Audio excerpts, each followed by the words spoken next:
What's up mga idol? Matagal-tagal din tayong hindi naka-upload mga idol dahil nga busy tayo, marami tayong ginagawa. So ngayong araw mga idol ay papakita namin sa inyo kung paano kami manghuli ng isdang tinatawag na buraw.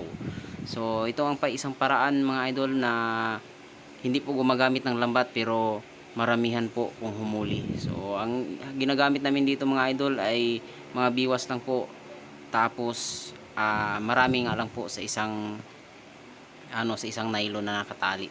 So ang ginamit po namin diyan mga idol ay 40 na biwas idol, 40 or 45 mga idol.